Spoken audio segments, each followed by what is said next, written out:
Um abraço, turma! Mais um episódio do Bora Pra Resenha, hoje recebendo muita gente especial, né?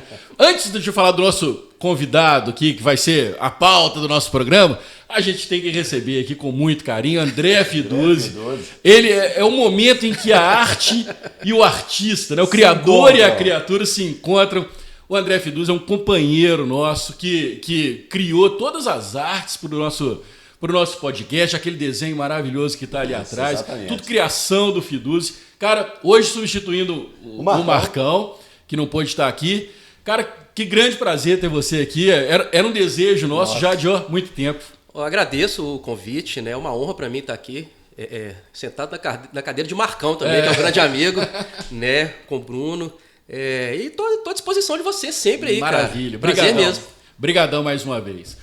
Nosso convidado de hoje, Bruno Maia, um dos caras mais importantes quando se fala de produção digital, de streaming, de marketing, futebol, conhece pra caramba, Vascaíno. Tirando a verdade do último adjetivo, o resto eu não sei quem foi que enganou vocês assim não, mas cara, tudo bem. Obrigado. Prazerão receber você. A gente vai falar de muita coisa, muitos projetos. Tem muito assunto aí. A resenha ali fora já estava espetacular. A resenha lá fora, a gente já falou de Romário, né, de uma produção muito, muito bacana, que tem as mãos do Bruno. De uma produção que vem por aí com o Rei, do Reinaldo e muitas outras coisas importantes que o Bruno tem feito. Obrigadão mais uma vez pela presença. Imagina, obrigado. Para mim é um prazer estar aqui, estar sendo tão bem recebido aqui pelo pessoal em Minas, por vocês também, para fazer agora esse projeto com o Reinaldo, junto com a torcida do Atlético. Obrigado mesmo. Cara, Eltim. Tudo bem? Beleza. Satisfação. Acho que agora a gente pode começar falando desse projeto, né? Vou fazer só uma menção ao Martim, que está ali também. Né? Martim. Não, tá certo, Martim veio comigo, um grande fã de futebol também, né? Temos isso em comum, temos um filho chamado Martim. Verdade. Então, ficou homenagem ao meu, também para o seu. É o filho do Fiduzzi. E hoje nessa mesa aqui, vocês estão percebendo o destaque a barba, magro e de óculos. Olha que beleza, esse trio aqui. Daqui a pouco falar que são irmãos. Já falaram ontem, né? Primo. Mas, o Bruno, vamos falar desse projeto do Reinaldo, dessa produção que tem um diferencial, né? Não só o personagem importante que é o Reinaldo, mas também a forma como ela se propôs a ser feita, né? Sim. Fala um pouquinho desse projeto do Reinaldo. Antes de mais nada, é importante falar para a torcida do Atlético, especialmente para a torcida do Atlético, que é a maior interessada talvez nisso, que esse é um produto que nasce da percepção nossa, da paixão do atleticano pelo Rei, né? Pela linda história que ele construiu aqui, e por uma trajetória pessoal minha de que tem já uma passagem no futebol e um interesse de aproximar cada vez mais a paixão do torcedor dos seus produtos finais de consumo e de empoderar esse torcedor. Então, quando a gente cruzou com isso e olhou para isso, eu já estava buscando algum projeto em que a gente pudesse botar mais poder na mão do torcedor. E uma coisa, porque como eu vim do Vasco, eu fui vice-presidente de marketing do Vasco em 2018 e 2019, e o Vasco tem uma torcida que tem uma característica muito particular de financiar, de gostar de engajar, mas com dinheiro, né? Porque o Vasco começou construindo São Januário, o primeiro crowdfunding foi São Januário há 100 anos, quase 100 anos atrás, né? Então isso está no DNA do torcedor, e eu, quando estive por lá, participei de algumas ações.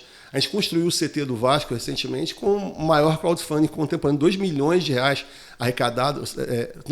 Foi 2 milhões de reais em uma semana, 10 dias, foi um recorde brasileiro de arrecadação de crowdfunding. Depois conseguimos outros financiamentos e o CT foi construído boa parte com o dinheiro da torcida. Mas mesmo quando fazia isso, eu discutia isso internamente, que às vezes o futebol tem a mania de querer pedir tudo para o torcedor. Ah, não, pede, faz uma outra vaquinha, faz não sei o quê. E eu ficava irritado com aquilo, porque eu acho que a gente nunca dá de volta. Ah, não, mas o torcedor fica feliz porque vai ter o seu treinamento, porque o time vai bem. Tá, mas, cara, isso é dinheiro. O cara está deixando de botar numa aplicação, de cuidar da vida dele. E o futebol gera dinheiro para outras pessoas que vão ganhar com aquilo. Por que o torcedor não pode ganhar? Eu já vinha há alguns anos com essa curiosidade, com essa inquietação e buscando, de alguma forma, um jeito de cruzar essa fronteira. E nos últimos anos, a tecnologia foi evoluindo e novas ferramentas foram surgindo para facilitar muito a transação e a segurança de operações econômicas e tudo. E eu sempre fiquei muito instigado a chegar num produto assim. E aí, quando cruzou a possibilidade de trabalhar com o Reinaldo, com a torcida do Atlético, já conhecendo, sabendo o trabalho de inovação também que o Galo tem feito aqui, muito bacana, com o pessoal lá do Leandro Figueiredo, agora a Débora Saldanha, teve o Felipe Ribe tempos atrás, me pareceu um lugar perfeito, porque a torcida já estava mais ou menos aquecida nesse assunto de inovação, estava num momento bom, apesar de agora a bola parece que parou de entrar. Mas continua num grande momento, com o Marino vindo por aí. Exatamente. E a gente falou, cara, faz sentido que a torcida do Galo, ela tem totais condições de ser a primeira a viabilizar um produto como esse e ser dona do projeto. Então, para quem ainda não sabe, a gente está fazendo um filme onde pela primeira vez o torcedor ele vai ser investidor de um produto oficial do clube. E quando a gente fala em investidor é no sentido que você coloca dinheiro e ganha dinheiro quanto mais sucesso aquilo faz. Que nem você investir numa pizzaria do teu bairro, como se você investir numa ação de uma grande empresa. Se a empresa vai bem, se a pizzaria vai bem, você ganha. A mesma coisa com o filme. A gente acredita que o filme vai bem pelo interesse que o Reinaldo tem na própria torcida. Então é a torcida viabilizando algo que no final do dia retorna para ela, né? E que faz com que uma homenagem do nível que a história do Reinaldo merece ter seja feita com a qualidade que aí eu, sem falsa modéstia, acho que a nossa empresa tem capacidade de fazer, pelo histórico, pelas coisas que a gente já tem feito no mercado. Então, mas é um produto novo, é uma fase nova, o torcedor ainda estranha essa ideia, né? Porque ele tem que... Ele está sendo chamado a um processo um pouco mais até...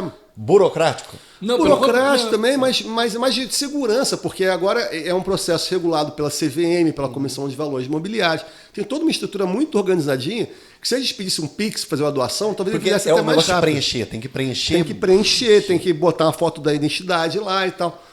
Então, isso é uma mudança que eu acredito que um produto como esse, daqui a 5, 10 anos, vai ter 300 no mercado. Não só de filmes, mas de outras formas de você investir no futebol. Até porque agora com esse processo todo de SAF, né, de pessoas mais focadas ao negócio, mais interessadas em fazer dinheiro, é natural que isso seja cada vez mais acoplado à rotina do futebol. Mas...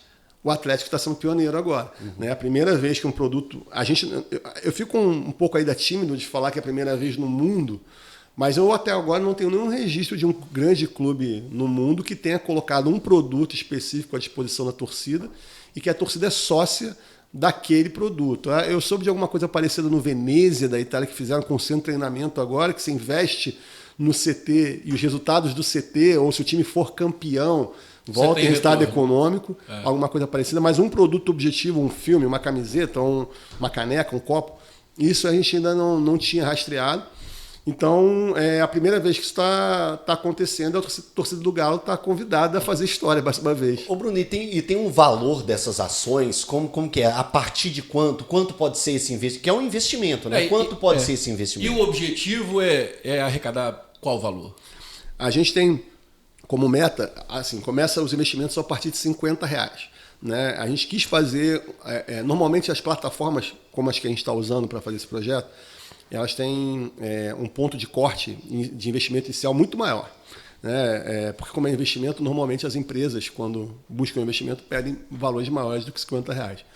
A gente quis fazer um projeto bem popular para viabilizar com que mais gente pudesse participar. Quem quiser botar 500 mil, 5 mil, 10 mil, pode colocar e ficamos felizes, agradecemos, inclusive. Mas é para todo mundo poder participar. Então a gente fez um cálculo baseado na ideia de um ingresso do jogo do Galo. A gente viu mais ou menos o preço médio de um ingresso Mineirão nessa temporada e falou, cara, vamos com o preço de um ingresso como se fosse uma partida a mais. Se o público de um jogo a mais do Atlético participar do projeto, o projeto nem chega. Assim. A gente precisa de 10 a 15 mil pessoas participando do projeto para ele acontecer. Né? Então não é uma loucura pensar isso na torcida do Galo. Não é uma loucura, ainda mais pensando na torcida do Atlético, que é uma torcida que já deu mostras de engajamento. Em outros... não um projeto como esse, mas o Manto da Massa. Na camisa, que o torcedor... O Manto da Massa é um sucesso. É um negócio extraordinário. 3, né? 3. Esse ano é o terceiro, né? E os dois primeiros com recorde de venda. 103, mais de 100 mil, 110, né? 113, 150. E essa condição, né, de retorno na verdade, isso faz com que a torcida confie um pouco mais no projeto, né? A gente espera que sim, a nossa se você for pensar, lá atrás, o Atlético tinha um zagueiro, Ronaldo. Fica Ronaldo. A campanha do Fica Ronaldo. Aí depois teve o Aqua Park lá também. Sempre tem esses projetos. O Atlético já tomou ferro pra caramba. Já exato. tomou ferro pra caramba. Exatamente. Tinha um negócio lá de conta na CEMIG, né? Tinha também.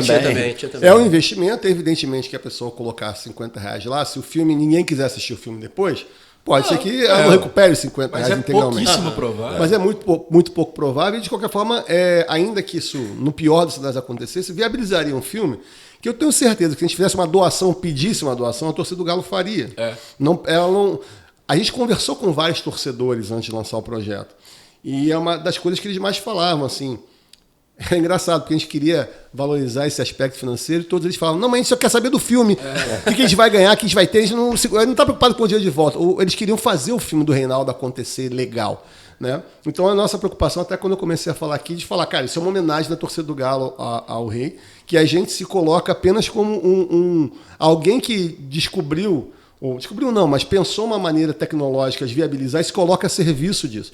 Esse projeto não é para ser um projeto da Fidemet, que é a minha empresa. Esse é um projeto do torcedor do Galo, né, para o seu ídolo. E a gente é meio que um instrumento, uma operação que se coloca à disposição e a serviço para viabilizar aquilo acontecer. Mas tanto é que o Atlético é um parceiro nosso oficial, é um produto oficial do Atlético. Ontem, no dia anterior que a gente está gravando aqui, hoje a gente gravou uma live lá na sede de Lourdes do Atlético, né? O Hulk participou, o Hulk se comprometeu, inclusive, né, Hulk? Vai investir no projeto, falou ao vivo ontem que vai casar um dinheiro lá. Então, assim, é um produto do Atlético com a torcida e que a gente é simplesmente alguém que está chegando para viabilizar a operação. Você falou, achei interessante que você comentou que a torcida às vezes não está muito preocupada com esse retorno financeiro de cara, né? Talvez conhecendo o projeto depois pode se interessar até mais. Existe alguma outra interatividade além desse retorno financeiro com a torcida também? Tem, mas é engraçado porque eu falei isso, que a torcida não está interessada, mas quando eu estava do outro lado da cadeira no Vasco e existia esse tipo de ação, era muito normal o torcedor vir chegando, a gente só pede dinheiro, mas a gente não ganha nada, não sei o quê. Aí você vai e oferece. Aí você não mas eu não quero ganhar também, não. Né? Agora eu vou te fazer. Mas é uma mudança cultural. Mas só para responder, sim, a gente. Esse projeto, do jeito que a gente concebeu ele, muito mais do que um filme exatamente, a gente entende que isso é uma grande jornada de homenagem ao Rei. Primeiro, nesse primeiro momento, quando o torcedor toma a iniciativa de investir, de afirmar esse amor, essa confiança, de que aquela história merece ser registrada com essa qualidade, com esse padrão internacional que eu acho que a gente tem para oferecer, isso já é uma primeira homenagem em vida ao Rei. Segundo, eu costumo dizer o seguinte, quando você vai num show de um grande artista, e às vezes está o presidente da gravadora no camarim, né, que tem acesso, abraça, tira foto, não sei o quê, ele está lá porque ele investiu naquele artista. Sim. Ele representa uma empresa que investiu. Se nesse caso o investidor é o torcedor, por que ele não vai participar disso?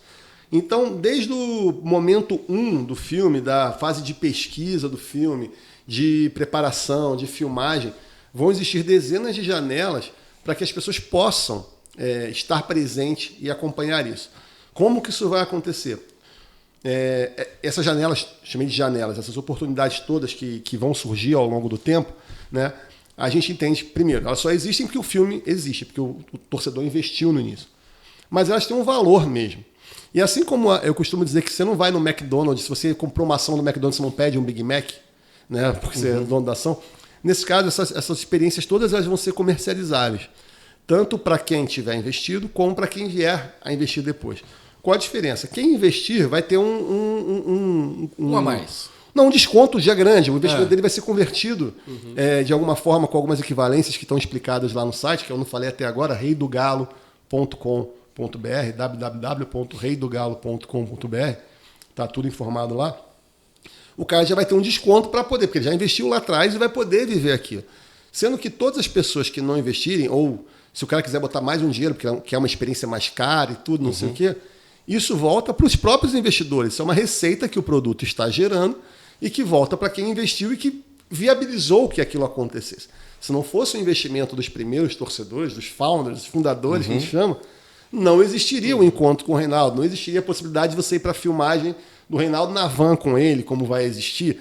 Não existiria a possibilidade de você ver um trailer em primeira mão ainda na produtora, antes de todo mundo. Né? Isso existe porque um grupo de pessoas investiu e fundou aquele projeto e vai ser remunerado. Então, mas existem dezenas de experiências memorabilhas, encontros com o rei, desde o dia 1. Então a gente vai fazer, por exemplo, a pesquisa. Vamos entrevistar o Zico para saber dos jogos contra o Flamengo. Vai ter um grupo de jornalistas lá, profissionais, garantindo a qualidade daquele produto que a gente precisa entregar. Mas por que não ter um torcedor que pagou para estar ali e fazer uma pergunta para o Zico, que não vai atrapalhar o jornalista ali, mas o cara para ele vai ser inesquecível. E a torcida então, gosta dessa proximidade, né? Isso. Cara? Então tudo isso está previsto no projeto. Agora, Bruno, vou fazer para você uma pergunta retórica. Imagina. Por que o Reinaldo? Como levantar a bola? Cara, o Reinaldo tem muitas razões. A primeira que eu falei, eu acho que é a paixão da torcida do Galo pelo Reinaldo. Chama atenção. Inicialmente a gente queria fazer um projeto já com grandes ídolos do Brasil. E é engraçado, porque tem clube que não é que não tem grandes ídolos. Às vezes tem essa idolatria dividida entre alguns nomes que não é uma unanimidade. Não é o cara. Não é. Né? Então, assim... Igual o Flamengo, por exemplo, é o Zico. O Flamengo você tem o Zico, o Santos você tem o Pelé. Agora no Corinthians, quem é? Tem o Rivelino, você pergunta, Marcelinho Carioca. Vou te falar, ó, eu mas sei que não tem é igual, né? Tem corintiano vindo aqui, vai ficar maluco. Mas eu estava em São Paulo uma vez, e eu estava no meio desse processo, e perguntei pro taxista, costumo conversar com a rapaziada, a corintiano. Aí eu falei, pô, quem pra você é o maior ídolo do Corinthians? Cara, sabe o que o cara falou pra mim? Com todo respeito. Ronaldo Giovanelli. Eu falei, aí parou, né, gente? Poxa! Com todo carinho pelo Ronaldo. Mas assim, num time que tem os jogadores que tem... Eu acho o maior jogador que já vestiu a camisa do Corinthians... Então, mas eu não o maior jogador, mas o jogador mais importante da história do Corinthians é Marcelinho Carioca, na minha opinião. Mas não, pode ser por uma fase difícil que o Corinthians Rivelino. passou e veio o primeiro título nacional, tendo ele como, porque, assim, como o goleiro. É um grande pessoal, Neto. né? Mas assim, Mas você fala, qual que é o mesmo ídolo do clube? Assim, o seu ídolo. O cara pode falar qualquer jogador. Exatamente. Né? Mas o ídolo do clube, né? E não é desmerecendo a idolatria pelo Ronaldo. Claro, eu nem questionei o cara. Uhum. Eu falei, curioso e tal. Não era uma resposta que eu tinha ouvido, mas é para ver como em determinados clubes é dividida essa... Agora o Palmeiras está passando por um momento em que o Dudu está despontando. Eu vi matéria já recentemente falando do Dudu como o maior ídolo da história do Palmeiras. Não, mas real. Mas... E você pega uma nova geração, porque... eu acho que a geração é importante. Né? A geração é importante também nesse caso. Né? Então, mas no Palmeiras, hoje essa discussão é real. Eu vi o Paulo Nunes se posicionando esses dias, e o Paulo Nunes afirmando que ele acha que é o maior jogador da história do Palmeiras. Então, você vê como é uma discussão viva. E aí, quando a gente começou a ver que a gente queria fazer com que o torcedor comprasse, pra gente era muito importante achar, cara, quem é o ídolo? Incontestável. Né? Incontestável. E o Rei foi um dos que surgiu. Né? E mesmo se você comparar com o Zico no Flamengo, com o Roberto Dinamite no meu clube, assim, no Vasco, ainda assim o Reinaldo tem características diferentes, porque até pelo Atlético ter ficado muito tempo como um clube mais regional do que nacional, que se tornou internacional hoje em dia, o Rei personificava até uma injustiça com o Atlético Mineiro, né? Porque o time já era... O time podia ter, se tivesse ganhado 2 jogos a mais do que ganhou, teria tido a história do Flamengo nos anos 80. Isso. Por causa de 2 jogos, não tem essa história. 2 jogos roubados. Digo mais, se o Atlético ganha aquele jogo do Serra Dourada, o Atlético era campeão mundial. Exatamente. E a história era completamente diferente. E aí o Reinaldo ele carrega um pouco disso, né, no espírito. A minha percepção olhando de fora é que tem uma camada a mais nessa relação do Rei com o Atlético Mineiro, que talvez o Zico pudesse ter também, mas enfim, acabou calhando da gente conversar com o Rei, ele se dispor rapidamente ao projeto, ter gostado muito, então agradeço a ele também, ao Igor, que trabalha com ele, que sempre foram entusiastas e viabilizaram. Desde o início da primeira conversa, eles gostaram muito, toparam os riscos que um projeto como esse envolvia. O Reinaldo sempre, além de tudo, ele sempre esteve muito próximo do clube. Do clube. Isso. Mesmo depois de parar de jogar, ele sempre esteve. Ele sempre falou, sou atleticano, vestiu a camisa, e eu sempre foi ao jogo, sempre esteve muito diferente de outros. O Zico, por exemplo. Todo mundo sabe que o Zico é flamenguista. Mas o Zico, ele foi ser treinador, ele é um mais low profile. Ele trabalhou com outros clubes, outras funções. Então, o Tostão, por exemplo, que é o grande ídolo do Cruzeiro, é um cara que se afastou ali para ter uma liberdade de opinião. Mas você falou isso agora do Tostão, eu lembrei de uma outra razão também. Eu tinha conversando com atleticanos, eu tive a percepção, a gente teve a percepção como equipe lá, de que tinha uma sensação de injustiça com o Rei, que os atleticanos meio bancavam. Né? Você falou o Tostão, que eu não acho que tem igual. O Cruzeirense não acha que o Tostão é injustiçado. Agora o Reinaldo, né? Não. O atleticano parece que quer... Ele sustenta o Rei e fala, cara... Vai além do campo, né? Vai além do campo, porque essa coisa não... Vamos fazer... A gente pareceu que fazia sentido oferecer para o atleticano essa possibilidade. Além de não ter conseguido ser campeão brasileiro, campeão da Libertadores e campeão mundial, como teve a chance... Ele também perdeu uma oportunidade na seleção brasileira. Em 82 ele estava voando, ele podia ser o atacante da seleção. Ter sido Reinaldo e Roberto, em 82. Exatamente. Você imagina? A gente já tinha sido, já era ex há mais tempo. Cara, a gente falou do Reinaldo, desse projeto que vem. Fala. Não, eu queria perguntar da roteirização. Eu já te fiz essa pergunta lá na Band, mas eu vou reforçar com você se já existe um caminho do roteiro que vai seguir, que eu acho que a sua resposta é importante também para o pessoal entender. Existe o que a gente chama no cinema de um argumento. O que é um argumento? É uma ideia central, que ainda não é um roteiro, é um estudo prévio do personagem, porque também não adianta a gente querer fazer tudo isso com o Reinaldo e o cara não ter uma história que justifique ser contada. Sim. A gente não está contando simplesmente uma documentação do Reinaldo. A gente tem uma busca estética de contar, com perdão do francês, uma puta história. Então o cara tem que ter uma história que mereça ser cinema. Que mereça... E o Reinaldo tem. E o Reinaldo tem. Então, para isso, a gente estudou muito antes. E a minha empresa, a gente tem uma equipe para isso, né, liderada lá pelo Daniel Costa, pelo Vitor Fiuza, que prepararam uma pesquisa grande e um argumento, que é uma ideia inicial. A gente olha e fala... Tem uma puta história. Tem um filme. Tem uma história... Todo mundo fica com vontade de fazer aquilo. Esse friozinho na barriga que dá ao ler uma baita história, que deve ter umas 15 páginas, é o que a gente precisa para iniciar o processo de ir atrás, de viabilizar aquela história. Senão não vale a pena para a gente. Então isso existe. Agora, geralmente isso não é o que termina sendo o roteiro de um filme. Porque nesse primeiro momento é uma história escrita, mas para a tomada de decisão de embarcar nisso. E aí, uma vez que a gente conclua essa captação, que a torcida do Atlético diga, não, queremos, vai rolar, vale a pena, e a gente tem a verba para contratar os profissionais, aí uma nova rodada de pesquisas muito mais profunda é feita, de histórias, de detalhes que às vezes ninguém sabe, que você vai descobrir porque você gasta 4, 5 horas com um personagem que ninguém nunca deu atenção. Aí tudo isso vai sendo somado, e uma equipe de profissionais pega isso e começa a juntar para fazer o roteiro. Esse roteiro vai definir uma filmagem e tal. Então, aí vamos dizer que a gente já tem uma célula inicial que é muito baseada na história de campo do Reinaldo e dessa... A gente citou aqui agora dessa coisa meio sei lá, dele se fundir com a própria torcida.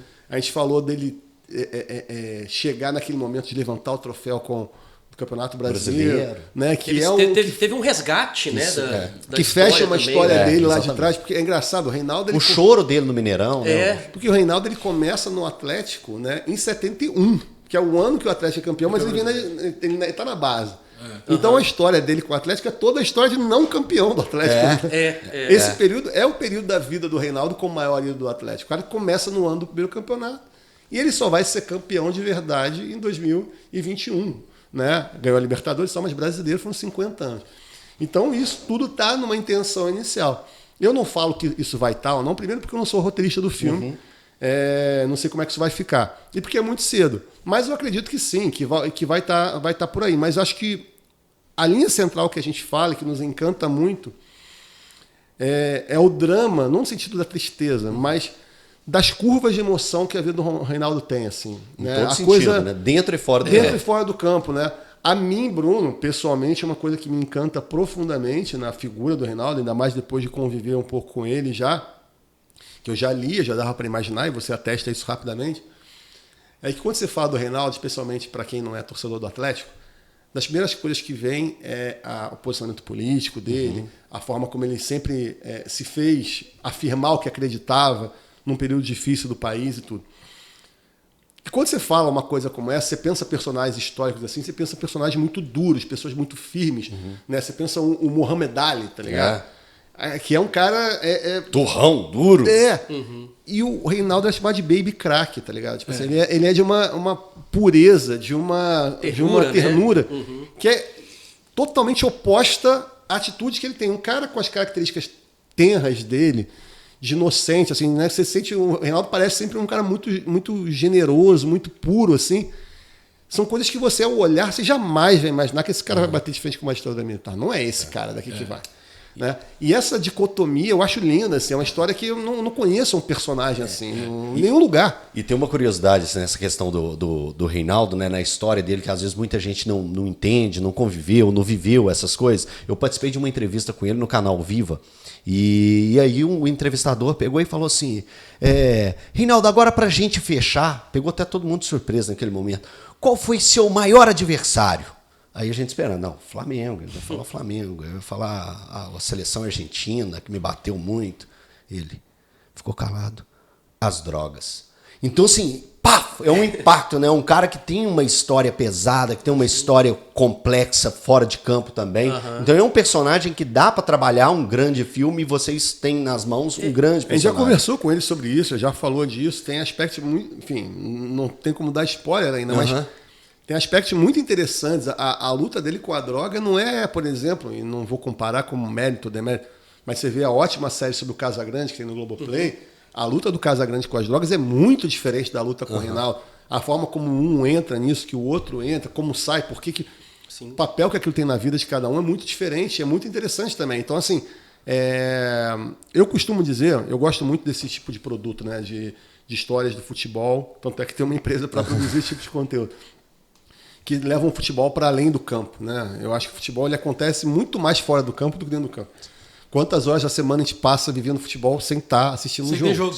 O futebol é muito maior fora do campo do que dentro do campo, na minha relação, na minha paixão com o esporte. E eu acho, por exemplo, que o Maradona, alguém só tem a audácia de comparar ele com o Pelé, porque ele é um personagem muito maior, assim, nesse sentido do que o drama... Mais emocional. Eu não sei se essa é uma tese minha, tá? A gente vai me matar aqui agora. Mas na minha cabeça tem uma tese que assim, o Maradona ele só passa a ser comparado com o Pelé depois das drogas. Porque antes ninguém falava disso. Só que o drama dele, ser injustiçado pela FIFA, não poder jogar a Copa, vai se criando um sentimento de injustiça. Vai abraçando mais gente, talvez. Né? Até que em algum momento teve uma pesquisa da FIFA de comparação, e aí os argentinos, com muita raiva da FIFA, vão nesse site da FIFA votar a favor do Maradona e começa uma discussão que não tem nem pé nem cabeça, é evidente que não tem. Mas você vê o enterro do Maradona, toda a história que ele construiu, a paixão que ele gerou, eu não estou dizendo que o Pelé, eventualmente, quando venha a morrer, não vai ter. É difícil ter uma idolatria do tamanho do Maradona pra Argentina, acho que no mundo. Mas né, por quê? Não é por conta só da bola. Então, ele faz fora. Sabe o que é o comparativo que eu faço? É que o Maradona, entre os super-heróis, ele era o humano. Era como se o super-homem, o de outro planeta, fosse o Pelé. E o Maradona é o Batman. É o Batman. É o que não tem poder. É o que tem apenas a luta. É o humano daquilo ali. E o Maradona, quando ele se mostra tão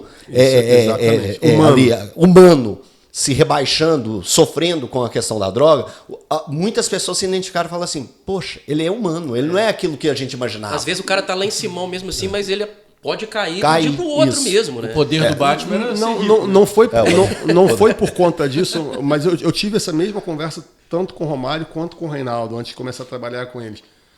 Não foi por conta da conversa que eles toparam, mas eu falava isso para eles, cara, um projeto como esse é muito importante vocês entenderem que não é para botar vocês no Olimpo, é para mostrar como vocês que já estão no Olimpo são humanos. Essa é a beleza da história. Então não fiquem seguros se alguém vai pensar mal de você. Cara, você já está lá. Se você não estivesse lá, eu não estava aqui fazendo um filme com você.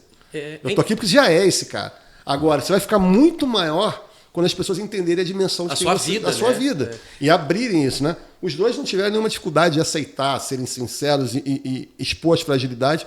Então eu não acho que foi por conta dessa conversa. Mas para mim era uma premissa importante. Se o cara quisesse que a gente fosse fazer simplesmente uma ode, uma homenagem cega, um panfleto, um release dele, aí não me interessa fazer. É interessante, né? Porque quando você fala filme de jogador, a gente já imagina assim, vou ver gol, né? Vou ver gol, vou ver jogada. Exatamente.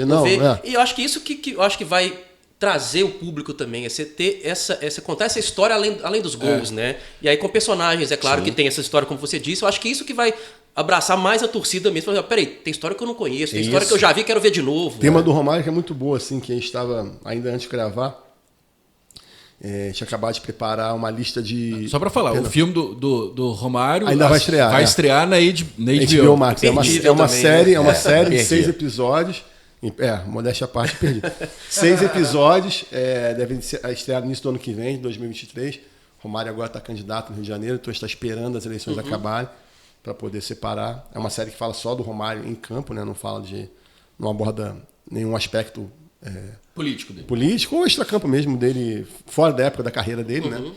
Mas uma vez eu encontrei com ele e tal, e estava mostrando para ele a lista das pessoas que a gente estava pensando em entrevistar e tal. Ver se ele tinha alguma sugestão. Pô, lembra de alguém mais aqui? Aí ele olhou a lista assim e falou, essa lista não tá boa, não. Aí eu falei, mas por que não tá boa? Não, tem uns convidados aí que... Aí eu falei, velho, olha só, não tô aqui pra fazer homenagem, ficar te homenageando. É pra contar a história, cara. Eu quero gente que fale mal de você mesmo. Ele, não, mas é por isso mesmo. Tá fraco, esses caras falando... Quem fala mal de mim, eu sei quem é. Eu vou te falar, pega aí, vai falar com fulano, com ciclano, tem que botar esses caras. Esses aí são meia bomba, isso aí não... Pô, não vai dar história, né? Não vai dar história, não. Aí eu me lembro que ele falou... Porque eu me lembro quando eu virei pra ele e falei assim, cara... Porque a primeira reação que eu tive foi achar que ele estava incomodado pelas pessoas que ele não gostava. Uhum. E aí ele falou, não, claro que não. Não existe Romário se as pessoas falarem bem de mim. A série não pode ser falando bem de mim. As pessoas têm que me bater, porque minha vida inteira as pessoas vêm me bater. Eu quero que batam de verdade. Esses aí não vão bater o suficiente, entendeu? Que massa. Então é isso. Ele sabe que o contraditório para ele é importante. Ele é muito inteligente. Tem né? uma autoestima que é impressionante. E é muito inteligente. Ele banca isso muito tranquilo, né, cara? E é muito inteligente, cara. A gente estava falando lá fora, né, sobre essa série do Romário, e falando daquela imagem que para mim é genial, né, da entrada do Brasil e da Itália. O filme oficial da FIFA, né? Que o Romário está no primeiro plano, o Baggio está no segundo plano. Né? E o cinegrafista é maravilhoso, ele desfoca. Que é brasileiro. Desfoca né? um, desfoca o outro. O Romário está ali meio relaxado, né? focado, mas Focado, relaxado. E o Baggio está travado olhando para o Romário, né? Numa admiração, olhando para o Romário com uma admiração. E deu no que deu. Aí só para completar, no filme do Reinaldo, que vai ser feito, tem uma imagem que eu acho icônica também, que é no momento em que o Hulk faz o gol contra o Bragantino, que o Atlético já é campeão brasileiro contra o Bahia. Não. Foi contra o Fluminense. O segundo gol. Antes do jogo. Foi antes do jogo contra o Bahia, não foi? Antes do jogo. Antes do jogo contra o Bahia. 3 dias antes. Foi o jogo anterior. Que o Hulk faz o gol e vai comemorar com a mão pra cima, de frente pro Reinaldo, que tá às lágrimas nas cadeiras do Mineiro. É uma imagem maravilhosa, icônica, espetacular, porque o Hulk nesse momento entrega o título pro Reinaldo. Entrega o título se brasileiro para ele. Venci por você. Eu sei sua história, eu tô aqui pra... O título é seu. Cara, eu vou falar aqui como alguém que vê de fora essa história, né? Não tenho nenhuma autoridade para falar da relação do atleticano com o Hulk, com o Rei e tal. Mas, assim, eu vejo com uma tremenda admiração as atitudes do Hulk em relação ao Reinaldo. Para além da história que ele escreveu já em campo como campeão, né, do Galo, né, acho que todo mundo aqui em Minas comenta que o Hulk já está na prateleira dos maiores ídolos do entre os 5. Tá, sim. Então não vou ser eu a dizer isso. Mas, cara, eu não consigo lembrar... certamente deve ter, mas não me ocorre de cabeça nenhum ídolo que tenha tido essa preocupação com a própria história do clube, de fazer essa reverência, que não é uma reverência barata, se a gente dá a declaração, ela é verdadeira. Né? Então, ontem, quando ele participou da nossa live, ficou muito feliz de ele participar, e eu fiz questão de colocar aí um aspecto muito pessoal, de parabenizar, porque eu tenho uma admiração muito grande por isso. E ele usou essa palavra, ele falou, cara, as coisas na vida têm hierarquia, a gente tem que saber quem veio antes. Cara, isso pode parecer chavão, mas isso não é praticado no futebol. Exatamente, não é, você não vê, né? Isso não acontece no futebol. Então é muito bonito. Essa atitude do Hulk, pra mim, é grandiosa demais. E mostra uma preocupação, não, é preocupação também em conhecer a história do clube que você tá jogando, né? Buscar entender a história. Tem muitas camadas aí nisso. Não tô só de passagem aqui. No Cruzeiro tem um caso desse, talvez não com essa amplitude, mas o Alex, né, que jogou aqui em 2003 e tá também no panteão dos grandes ídolos da história do Cruzeiro, ele reverenciava a todo momento o Dirceu Lopes. Isso. Ele para começar, ele chama o Dirceu de seu Dirceu. Né? Então, assim, e o Dirceu é um cara, diferentemente do Tostão, que sempre tá na toca, sempre tá engajado. E o Alex, em todo momento, também fazia essa questão de tratar o Dirceu como assim... Calma, eu tô aqui por sua causa. Antes de mim tem você, né? Então, o esporte americano tem muito mais isso. O brasileiro não tem tanto essa isso é bom para as gerações atuais, por exemplo. A geração que vai ter o Hulk como maior ídolo do Galo, por exemplo. Existe no Atlético? O cara tá reverenciando quem? Às vezes, o Reinaldo é claro, assim, a torcida até sabe mesmo, mas fosse um outro. Quem o Hulk tá reverenciando? Esse cara aqui tem história, eu vou lá procurar e tal. Eu vou contar uma história para você desse painel que tá aí atrás, que foi criado pelo Fiduzzi. Tá faltando o Romário, o Juninho Pernambucano. Tem o Tostão, jogando no Vasco. Tostão, sofreu lá, coitado. Né? A lesão dele foi no Vasco, se não me engano. Não, a lesão foi no Cruzeiro. Foi no Cruzeiro. Ele foi pro Vasco depois da nada, não consegue. Aí não dá nada. Consegue, jogou 7-2. Ele se aposenta lá, se não me engano. 7-2. Aí que ele vai estudar, vai virar médico. Mas na primeira versão desse desenho... Ele ia ser campeão brasileiro em 74. Foi pro Segurasse um pouquinho. Aí ele evitou porque não queria ganhar do Cruzeiro. Foi em cima do Cruzeiro. Ainda. Dava filme. E da forma que foi. Eu tive que soltar essa aqui, não, brincadeira. Dava filme. Dava filme. E com o Armando Marques. Armando Marques ajudando Roberto pra caramba. Dinamite. Que história. Mas aí a primeira versão não tinha o Reinaldo. Tinha o Ronaldinho Gaúcho. E aí as pessoas começaram a vir, os convidados vinham aqui. Principalmente o Procópio. Chegou aqui o Procopão. O Procópio. Eu não vou participar disso aqui não, não tem o Reinaldo. Não tem Reinaldo, absurdo. E aí a gente falou assim, tem um negócio errado. A gente tem que colocar o Reinaldo nessa parede, porque hoje uma geração mais nova, de repente, acha que o Ronaldinho Gaúcho é o maior jogador da história do Atlético. Pode até discutir. O Ronaldo que jogou no Atlético. Não, é legítimo. Aí é questão de geração. Ganhou a Libertadores, né? jogando maravilhoso. Mas o Reinaldo é o cara. O Reinaldo é o cara que fez o Atlético. Se é do tamanho que é. Além do Tostão, eu vi que tem mais uma, a Marta, que começou no Vasco. Aí, pronto. Pronto. Vamos falar um pouquinho desse... de um dos livros de Bruno Maia, porque ainda temos... Outro assunto para tratar. Mas só tem um livro, só tem um só. É? É o único só. Que é o filho único? Ainda é. Que dá muito trabalho. Eu vi ali pelo título, é uma obra de período de pandemia. Ela é. Na verdade, eu saí do Vasco em 2019, fiquei 2018 e 2019 lá como vice-presidente de marketing, e naquele processo de não ter dinheiro no clube, eu acabava estudei muito empresas, startups, tecnologias novas, porque me imaginava que era um lugar onde a gente podia conseguir algum tipo de relação mais de vanguarda, sem ter grana para pagar, estabelecendo outras relações, e isso virou uma ocupação profissional, intelectual muito grande, e quando acabou eu saí do Vasco no final de 2019, continuei estudando esse assunto, me interessei muito pela inovação, os caminhos que a inovação tinha para desenvolver no futebol, e estava nesse processo de estudo quando veio a pandemia. E aí foi todo mundo para casa, aquele primeiro momento ali de... E aí, né? Como é que vai organizar a vida?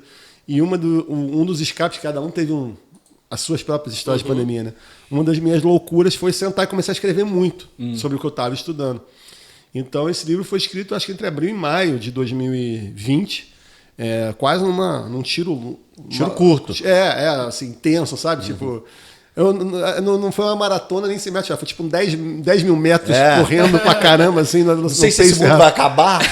Vou escrever. Mas é engraçado, porque o nome dele fala, né? Insights de inovação, novo marketing, insights de negócios para o futebol pós-Covid-19. Porque naquela época eu achava que a Covid ia acabar em julho de 2020, né? Então eu estava correndo. Era só uma gripe. Porque quando a gente acabar, eu corri muito, porque eu falei, cara, em julho a gente vai voltar para a vida, eu quero soltar o livro quando a Covid acabar. Mal sabia. Podia ter ido com calma. Não, podia. Não, na verdade, não era só ter ido com calma, mas eu não teria colocado o subtítulo hoje em dia, por exemplo, porque tinha uma emergência ali de achar que aquilo ia ser rápido. Hoje eu não teria colocado o subtítulo. Lindo livro, né? O acabamento maravilhoso. Muito bem feito. Vai fazer parte da nossa, biblioteca aqui com destaque. E aí foi isso. Eu escrevi nesse momento, mas pensando muito mais. Eu já tinha uma sensação, antes da pandemia, de quem estava numa iminência muito grande de transformação no esporte, especialmente no Brasil, de modelos de negócio, de coisas que eu tive a chance de ver fora que me chocavam muito, como alguns mercados lá fora muito menores que o Brasil já estavam muito acelerados. E eu falava, cara, eu estou no Vasco no Brasil, estou nas principais mesas de discussão que relacionam o esporte no Brasil e ninguém está falando nada disso. Então era muito evidente uma mudança por vir. Quando veio a Covid, eu achei que aquilo era meio que um marco temporal para a mudança que eu já acreditava e escrevi um livro um pouco baseado nisso. Mas eu realmente falo disso do livro, eu acho que o livro é de 2020. Uma previsão pretensiosa que eu faço é de dizer que o esporte mudaria em 10 anos que não tinha mudado em 100, especialmente no caso do futebol. E acho que tem acontecido. De lá para cá, o futebol tem mudado demais em modelo de negócio, em gestão, em regras. Né, no marketing especificamente. Não, eu acho que a gente tudo, usa eu acho que em tudo. Eu acho que daqui a 10 anos a regra do futebol não vai ser mais igual. Eu acho nesse nível. Assim, eu acho que a gente vai mexer na regra do futebol. Eu não duvidaria que você começasse a ter lateral batido com o pé, que você tivesse um jogo mais curto, com o relógio parando. Algumas mudanças já estão sendo estudadas nesse sentido. Eu acho que coisas assim... relógio parando a partir dos 40 do segundo tempo. Não, que a bola saísse. Um jogo, se fosse jogo de 25 minutos, com 30 com minutos cronômetro com o cronômetro parado. Igual futsal. Não duvidaria. Não estou dizendo que isso vai acontecer, não quero fazer uma previsão em cima de uma coisa específica, mas eu acho que a interferência da economia, da forma como a gente consome futebol, vai chegar no jogo, porque já chegou em todos os outros aspectos, vários outros esportes já foram afetados. É que o futebol tem a mania de se achar muito grandioso e de que nada mexe nele. Só que ele só faz perder espaço economicamente para outras atividades. Uma hora essa conta vai pesar. Né? E eu acho que isso vai afetar o jogo. Agora, uma curiosidade. Nessa sua pesquisa, nessa sua busca, você falou de startup, de empresas de inovação, você conseguiu levar alguma coisa para o Vasco? Cara, a gente começou algumas coisas no Vasco, sim, mas na época que eu comecei a implementar e trazer esse negócio, logo depois eu saí. Já foi um processo muito desgastante ali, né? Eu sou uma pessoa, eu tenho negócio na área da comunicação já há quase 20 anos, na época tinha uns 15 anos no Rio de Janeiro com isso, o que me fez receber um convite. Vocês todos sabem, eu não preciso ficar fingindo aqui como são as eleições no Vasco, os caos que são, aquela desgraça, e das quais eu nunca participei. Dá uma série péssima, mas dá. Mas eu brinco que era o House of Vasco. Que loucura que é House aquilo, of Vasco, não. Mas eu nunca participei agora de uma com a SAF eleição. melhora, né? Amém, tomara, é o que a gente espera. Mas eu nunca participei de uma eleição do Vasco. Eu cheguei como outsider mesmo, né? Quando o Alexandre Campelo, que foi o presidente, que assumiu, e ele não tinha alguém para aquela cadeira e queria trazer alguém de fora. Então eu venho como alguém de fora e, quando aceito, eu negocio com ele que eu vou continuar sempre sendo alguém de fora, que eu não queria fazer... O Eurico estava vivo ainda, não queria fazer reunião, não queria fazer... Falei que vocês resolvem as coisas de vocês, mas assim, se eu for trabalhar, eu vou trabalhar com alguém à parte, pode ser? E assim foi a maior parte do tempo, até que o fato de não ter um lastro político, né, começa a ter pesos nas coisas que você consegue ou não fazer, isso gerou um relativo desgaste que me levou a sair. Né? Então, voltando à sua pergunta, pouca coisa de fato foi implementada que fizesse diferença para o Vasco, até porque não foi eu que toquei depois, mas muita coisa chegou a ser iniciada, eu conheci muitas empresas bacanas naquele momento, e algumas das minhas frustrações de saída foi por não ter conseguido também implementar algumas outras empresas que eu tinha em mente, alguns outros modelos de operação, e que você chega lá, começa a ter outros tipos de olhares, relações, às vezes políticas, e que travam, e você se sente imobilizado. Aí, como, graças a Deus, eu não era remunerado no clube, né? Meu papel era um vice-presidente honorário, né? Então, não dependia financeiramente daquilo, e sentia que não ia mais conseguir contribuir da forma como eu gostaria. Aí, quando teve a primeira oportunidade não, mas quando aconteceu de ter uma proposta financeira de um trabalho que demandaria um tempo que eu não poderia ter se continuasse no Vasco, eu já tinha recusado algumas, assim. Aí eu falei, cara, não estou mais conseguindo fazer o que eu quero no clube, na velocidade que eu quero, estou perdendo dinheiro, eu tenho família, ainda estou numa idade que eu preciso muito fazer dinheiro na minha vida, não dava mais para continuar no clube sem conseguir entregar e perdendo oportunidades. Trabalhar aí eu acabei... em clube é foda. Complicado. É foda. Resumindo. É foda. Não no Vasco, não. Qualquer clube. Em geral. Porra, é muito. Não, mas eu sou muito conselheiro. Mas eu sou muito agradecido. Eu tive a posição dos sonhos, assim, de, primeiro, não ter participado de uma eleição, que é um grande privilégio, não ter me submetido àquilo. E mesmo assim, ter podido representar, ser a pessoa da área de marketing, uma área tão importante para o clube, que tomava decisões, que assinava as coisas, que participava de coisas importantes pelo meu clube, né? E como eu sou um apaixonado, e eu cresci numa geração que foi muito campeã do Vasco, mas também foi muito desgraçada por conta, especialmente, da figura do Eurico Miranda, que é alguém que eu tenho total aversão, assim, sempre tive.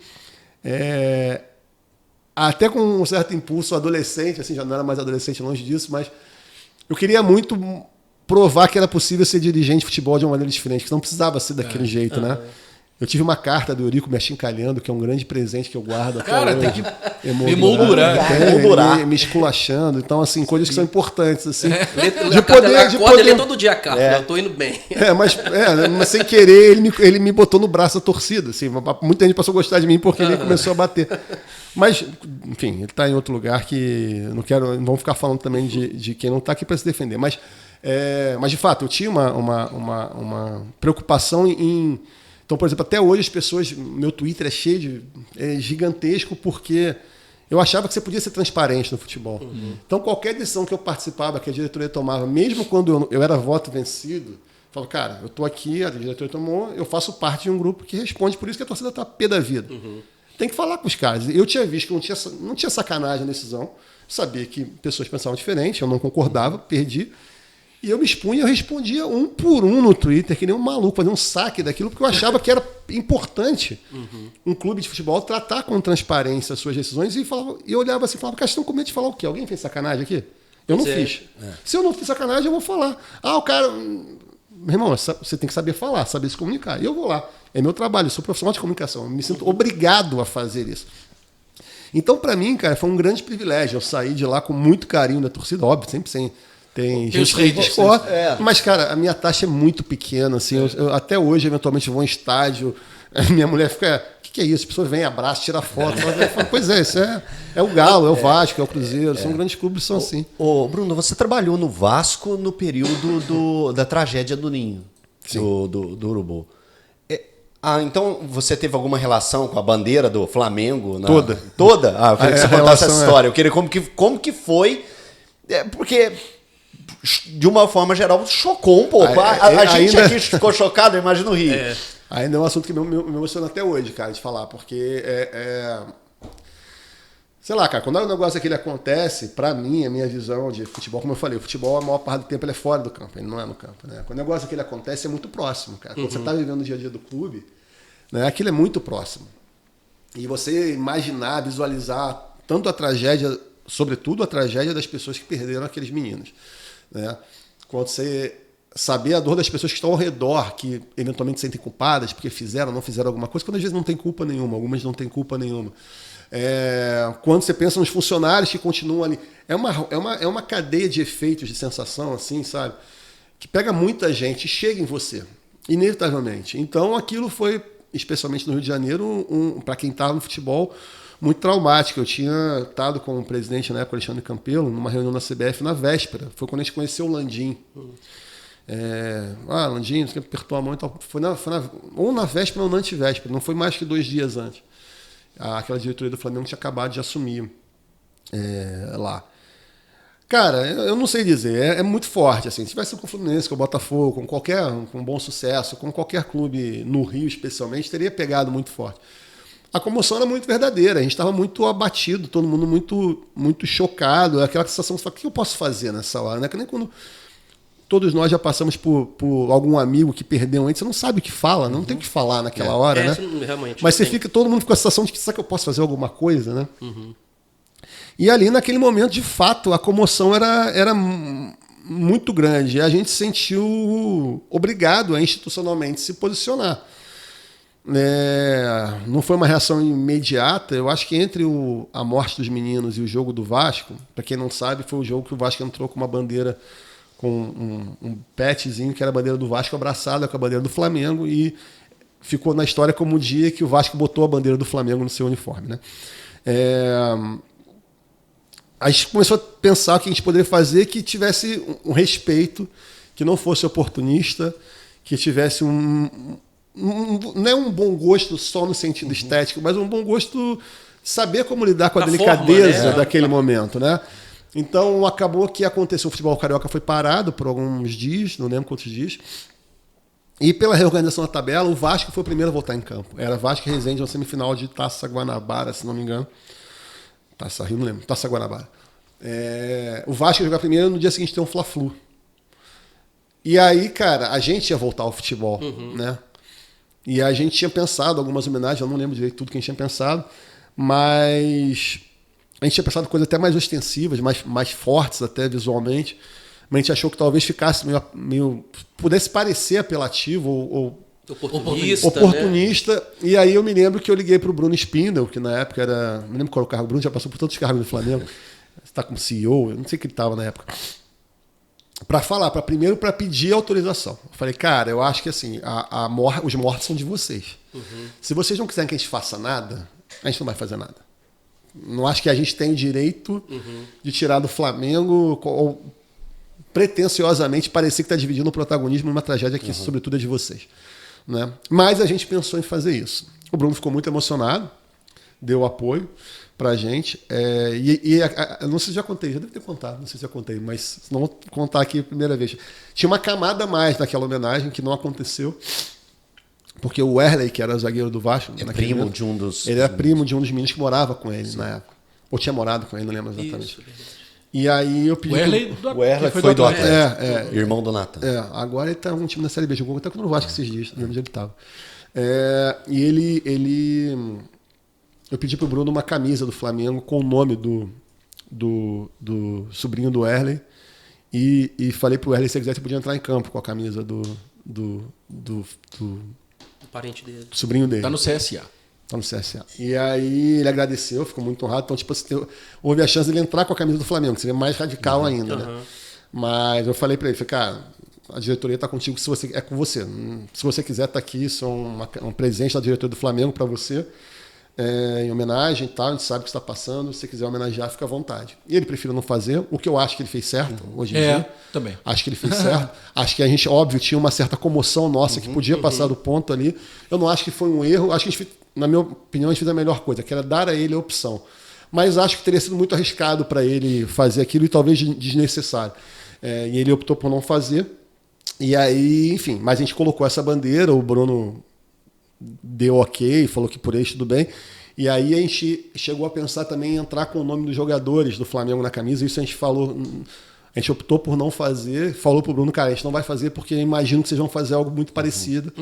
Aí ele falou, vamos fazer. Eu falei, não, mas só para saber e tal. Foi uma relação institucional muito bonita, o Bruno foi muito generoso no dia que aconteceu a homenagem. Uma coisa ali importante que aconteceu naquele dia foi que, eu me lembro que eu estava indo pro jogo, a gente falou dos haters no futebol, né? E quem trabalha no futebol tem que saber lidar com isso. Eu estava saindo do meu escritório, indo para o Maracanã, e quem anunciou que a gente ia fazer aqui foi o André Rizek, no blog dele, no portal da Globo Esporte.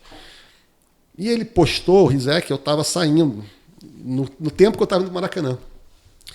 E aí, enfim, 10 minutos depois de ter saído do escritório, estava no Uber, no táxi, não lembro, o presidente do Vasco me liga desesperado, transtornado, irritadíssimo, assim, porque a reação primeira foi péssima. Porque, normalmente, quem é o primeiro a saber disso são as pessoas que não têm vida, que gastam o tempo dela só pensando em futebol, fica vendo aqui as pessoas débeis mentais, né? Elas reagem rápido. E eu falei para ele, cara, calma, porque o ódio chega primeiro. O ódio chega primeiro. Não sei o quê. Eu falei, agora não dá pra te falar. Não, vamos pegar outro caminho. Eu falei, calma, vai dar tudo, vai dar. Respira. Mas eu fiquei também desesperado, né? Com medo do cara, mas tentando acalmar. Ele falei, cara, agora a gente não vai voltar atrás. Já seria anunciamos, pior, né? Seria muito pior. Agora vamos até o final. Aí eu lembro que cheguei no Maracanã, chamei os assessores de imprensa do Vasco, falei, cara, vamos em todas as cabines de todos os profissionais que vão trabalhar hoje aqui. Aí eu falei com um por um, de rádio, TV, de internet, todo mundo que estava lá naquele dia, na hora que eu cheguei lá no estádio. E eu expliquei o que tinha começado a acontecer. Perguntei o que eles tinham achado, aí todo mundo tinha uma relação positiva. E eu falei, cara, vocês têm um papel muito importante hoje, porque tinha sido acabado de ser um momento que a gente tinha o Bolsonaro como novo presidente, tinha uma discussão, uma violência no ar muito grande, e uma apologia ao ódio, as pessoas gostavam de se mostrar odiosas, assim, tinha uma coisa muito louca. Eu falei, cara, vocês têm um papel importante hoje aqui. Vocês vão repercutir essa homenagem. Vocês vão tomar posição. Falei com todos os profissionais de imprensa. Ou vocês tomam posição e dizem que isso é importante, ou vai ter alguém num bar vendo esse jogo, xingando, arrumando briga, dando tapa na cara do outro. Então vocês precisam que vocês tenham essa atitude de... Eu não quero que vocês defendam a gente. E a galera comprou a ideia. A galera comprou. Eu falei, não quero que vocês defendam a gente. Coloquem a oposição de vocês. Mas se vocês gostaram, acharam importante o que a gente fez, externalizem isso hoje. E a gente foi muito... Enfim, e aconteceu isso e acabou que a resposta... No dia seguinte foi muito generosa. No dia seguinte eu me lembro, dei uma entrevista para a ESPN, para o Sport TV, eu fiquei acho 25 minutos falando na ESPN, chorando no ar, porque alguém falou uma parada assim, começou a falar da grandeza do Vasco, eu me lembro que eu me emocionando de lembrar, eu falei, cara, o Brasil não tem o direito de odiar o Vasco. que foi o que aconteceu 20 anos antes da gente. Nos últimos 20 anos tinha acontecido. O Brasil passou a achar divertido odiar o Vasco por conta de uma figura que passou. Mas a história do Vasco não dá direito ao Brasil de odiá-lo, sabe? Tudo que o Vasco fez pelo país mesmo. Eu falo, e naquele dia a gente pôde contar uma história diferente. Hein, Bruno, eu falo que a história do Vasco deveria ser matéria de história dentro das escolas do Brasil. A história do Vasco Amazon Prime vai fazer uma série agora sobre o Vasco. Porque ele extrapola, né, cara? Eu deveria ter feito isso antes.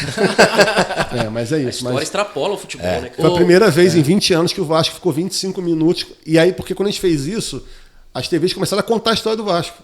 E falar, pô, esse time que fez isso ontem já fez isso. A gente conseguiu recuperar isso. Aí eu acho que foi enfim, até hoje é uma coisa que me emociona falar, é delicado de falar, bacana. Mas já que você perguntou, é mais ou menos isso. E você é protagonista nessa ação que o Vasco tomou e na minha opinião. Eu, Alexandre Campelo, presidente, que teve a coragem de fazer aquilo, que no final do dia é quem assume. Do cagaço, mas... Não, mas com toda razão, porque no final, ele estava num momento político terrível no clube. Claro, pô. Muito, e bancou isso, então é importante dar esse crédito. E o Cláudio Fernandes, que era o vice-presidente de comunicação do clube na época também, fomos nós três a executar. E você também, junto com outras pessoas, certamente, também tem um projeto que eu considero maravilhoso, que é o podcast Nos Armários dos Vestiários. Que é maravilhoso, dando a chance para que pessoas se libertem, cara. Viva! Viva! O assunto a gente conversou ainda, nós vamos falar sobre isso. Apesar A gente conversou aqui ontem, na sua cadeira, sentou o Igor Júnior Benevenuto. Já esteve aqui. E foi antes do podcast de lá, né? E ele falava daquela situação com Cruzeiro e Atlético, num clássico que foi ameaçado de morte. Foi ameaçado de morte e tal. E aí a gente aqui, depois a gente conversou, falou, a gente conseguiu dar uma humanizada no Igor, né? Porque estava sendo massacrado, foi na semana do clássico, né? E aí veio logo depois a notícia e falou assim, agora sim o Igor tá humano por inteiro, 100% humano, né, cara? Então eu acho um trabalho maravilhoso, cara. Um trabalho social que é feito ali. Cara, esse certamente vai ser um outro marco na minha carreira. Tenho muito orgulho de ter feito. Quando a gente criou a Fio Demet, que é essa empresa onde a gente vai produzir o projeto do Reinaldo, o nome dela, apesar do anglicanismo, assim, a ideia era tanto sentir o jogo, né, que é a tradução literal, mas de sentir como o futebol combina com outros assuntos da nossa vida fora do campo, outras pautas, né? Pautas afirmativas, pautas de comportamento, ou pautas, sei lá, políticas, ou pautas, ou o futebol combinando com a música, com outras coisas que a gente gosta, que sejam importantes. Esse é o nosso propósito enquanto empresa. E também ajuda a explicar por que uma história como o Reinaldo nos interessa. Porque não é só futebol, né? E aí a gente combinar o futebol com essas pautas afirmativas, de alguma forma, seja do racismo, seja da homofobia e tal, já era algo que desde que a gente criou a empresa estava lá. No nosso rascunho de ideias, de coisas para fazer. E aí a Globo, a área de podcast da Globo, perguntou, conheceu a Fio Demet. A gente estava fazendo um outro projeto lá, que eu até chamo o pessoal para ouvir, chamado É Campeão, que conta os bastidores de grandes títulos brasileiros. Grandes títulos de clubes brasileiros que estão comemorando aniversário, né? Já lançamos um do Grêmio, um do Flamengo, né? Tem uns outros para vir esse ano ainda. Mas estava fazendo esse podcast e eles falaram, cara, conhecendo a intenção, o propósito da empresa, vocês não teriam vontade de fazer uma coisa assim, sobre esse assunto? Falei, pô, muita vontade. Pô, faz um estudo, porque eu tento vender aqui dentro. Aí, sobre esse convite, a gente preparou um estudo disso tudo, apresentamos um projeto que foi o Nos Armários, eles compraram, no meio do caminho, foi engraçado, porque a gente estava quase com o contrato fechado. Cara, tô com um problema sério. Aí eu falei, putz, o que houve? Dentro do GE, dentro da estrutura do Globo Esporte, já tinha um projeto assim, eu não sabia. Uma pessoa já tinha um projeto assim, esse projeto não foi aprovado por alguma questão momentânea lá atrás, não era o momento. E aí eles estão incomodados a gente fazer isso e parece que a gente está passando por cima. Uhum. Vocês teriam algum problema de conversar, de a gente conciliar? Eu falei, não, mas como é que é? Não, o projeto da Joana de Assis. A Joana é uma baita repórter, já vinha há muito tempo trabalhando, pesquisando nisso. E já tinha essa intenção. Então ela tinha um movimento dela lá, que a gente nem se conhecia. A gente veio com o nosso aqui e aí, os astros juntaram aquilo. Né? Num primeiro momento, sempre com uma desconfiança, assim, né? De tipo, pô, eu estou fazendo aqui, vou juntar com alguém. Mas eu, desde o início, eu acho que tive esse mérito. Falei, Jô, cara, cara, vamos juntar. A pauta é maior do que a gente, cara. Vamos trabalhar, você quer, o que a gente quer que isso saia. Ninguém quer assinar, a gente quer fazer. Né? Então vamos fazer. Vamos se juntar e fazer. E aí, enfim, a gente trouxe uma série de pesquisas que estão lastreando, são 9 episódios do podcast, um 10º tem um extra especial, mas 9 episódios com uma estrutura que a gente tinha desenhado de assuntos e tal. E que a Joana, junto com algumas pessoas da Globo também que se plugaram com a gente, trouxeram grandes personagens que ela já tinha preparado. Então é evidente que a gente tinha a intenção de abordar alguns personagens que acabaram revelando suas orientações e tal, optando por revelar. E abordar esses assuntos e tal com eles, mas nunca teve a intenção de tirar ninguém do armário, nunca foi essa a intenção da gente, mas queria falar com eles. Mas a gente sabia que era difícil, muita gente tinha tentado. Sim. Talvez para uma pessoa só não fosse tão difícil, para a Joana, porque ela estava 10 anos fazendo isso. Ela já estava nisso há muito tempo. Então sem ela a gente não chegaria. E talvez sem a gente ela não fizesse uma estrutura tão complexa. Ela nunca tinha trabalhado com podcast, que é uma linguagem diferente, não é uma reportagem, é diferente. Então eu acho que acabou sendo um grande casamento. A gente hoje tem reconhecimento e vai ficar na história, não tem a menor dúvida, por conta desses momentos ícones, dessas revelações, dessas coragens desses personagens, que é um grande mérito da Joana. Do nosso lado, a Fidamestre tem uma história, uma estrutura narrativa criada, uma linguagem. Eu acho que acabou sendo um marco, mas é muito importante dar esse crédito. A Joana acaba assinando a direção de conteúdo comigo. Eu sou o diretor-geral do projeto como um todo. O conteúdo a gente assina junto. E, enfim, estamos trabalhando, quem sabe, fazer mais projetos aí nessa pauta. A gente quer fazer agora uma versão também em vídeo desse tema. Então, é só, a gente sempre fala isso, é só mais um tijolinho numa construção que não acaba e de que a gente não é protagonista. A gente é só servente de pedreiro nessa história. É interessante porque, mesmo que já se fala desse assunto hoje mais abertamente, né, homofobia no futebol e tal, mas ainda é um assunto muito difícil de ser tratado, né, acredito, porque... Nenhum jogador brasileiro era gay até a semana passada. Vai tomar porrada, vai ter hater, vai ter... Né, e eu acho interessante também pegar a versão da arquibancada, né, com um dos apresentadores, o William De Luca, né, que eu já seguia no Twitter, palmeirense, e ele sofreu isso quando ele ia ser o apresentador quando não tinha Joana. Quando ele falou que é homossexual lá no Twitter. Então, assim, eu acho legal também, porque ele é uma das pessoas que representa, né, que tem medo de ir a campo, né? Exatamente. Então você pegar essa parte da pessoa que gosta de futebol, mas que tem medo de ver seu time no campo, né? Então você juntar isso tudo é muito interessante. Você fala isso e me permite corrigir a não menção ao William. Eu falei da Fidamestre, falei da Joana, mas o William também. A gente tinha convidado já o William antes da Joana entrar para apresentar o podcast, porque ele já vinha de uma história de um ativismo no futebol. Isso. Né, um lugar de fala, como uma expressão que a gente usa hoje, mas não era só lugar de fala, era uma história. Né? Então a gente juntou uma empresa que era, vamos dizer assim, especializada numa narrativa, num posicionamento, numa técnica de fazer, uma baita repórter, uma equipe que já tinha uma pesquisa grande e alguém que vivia aquilo. E aí, enfim, o podcast é fruto desse trabalho, tem mais um monte de gente lá, uma equipe grande, muito querida e, enfim... Quando junta gente competente, sai isso. E o que vem por aí quando a gente pensa ainda nesse projeto? Que tipo de spoiler você pode dar pra gente? Não tem nada concreto ainda. A gente acabou de terminar, né? Ainda está todo mundo voltando, vendo a repercussão, fazendo muita autocrítica também, vendo coisas, o que foi mais legal, o que a gente... Né? Eu particularmente tenho várias... Meu pensamento sobre o assunto mudou muito.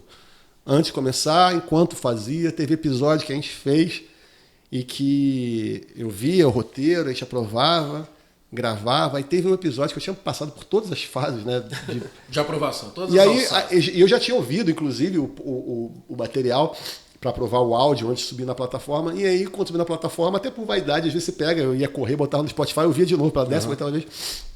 Aí teve um episódio que, quando eu ouvi no Spotify, na plataforma, ele me bateu diferente de tudo. Eu falei, cara, eu nunca tinha pensado desse jeito. Várias coisas. E comecei a pensar, enfim, em outros aspectos do tema ou do papel dos comunicadores que nós somos quando tratamos desses assuntos. E a gente tem conversado sobre isso. A gente tem a vontade de fazer um projeto audiovisual, né? Já tem algumas coisas escritas nesse sentido, tanto a gente quanto a Jo. Estamos falando sobre isso, mas ainda não tem nada fechado. A gente ainda está ainda na ressaca pós, assim, deixando os comentários chegarem, curtir.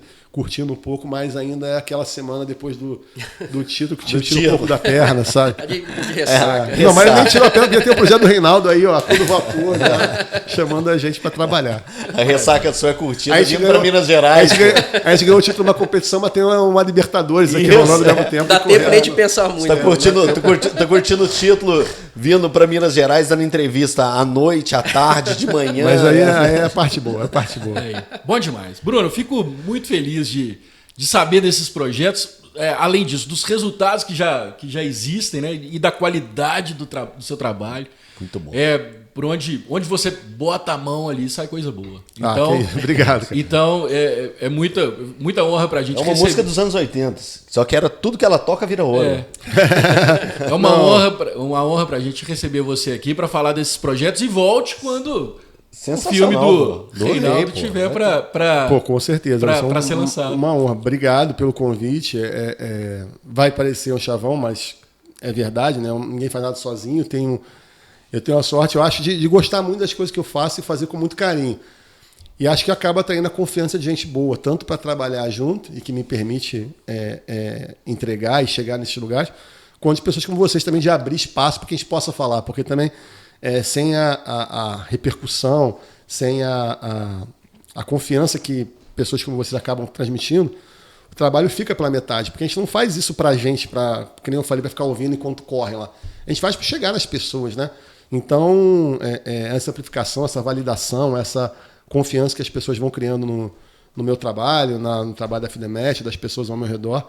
Então, é fundamental sempre reconhecer a galera e cola lá no LinkedIn, vê na empresa, vê o nome das pessoas. Tem um monte de gente lá, um monte de gente talentosa. E eu tenho que agradecer a eles e vocês também mais uma vez. Maravilha. Obrigado mesmo. Conte conosco para qualquer divulgação que precisar. Fiduzzi, brigadão pela presença. Cara, eu que agradeço o convite sempre, né? Esse bate-papo aqui com o Bruno, bacana. Assuntos aí relevantes, né? E estou à disposição de vocês, é sempre um prazer. E você que está aí, aproveita, clica no joinha, se inscreve no nosso canal, compartilha o vídeo, siga a gente nas redes sociais, siga o Fiduzzi no Twitter, que é super ativo, o Bruno também. Artista, grande artista. reidogalo.com.br, reidogalo.com.br, se você não guardou ainda, reidogalo.com.br. É isso aí. E o livro lá, Inovação Novo Marketing, põe no Google que você acha onde comprar. Maravilha. Galera, foi massa demais o papo. Espero que todo mundo tenha gostado, curtido. E até a próxima. É bom de prosa. Valeu, galera. Um abraço. Valeu.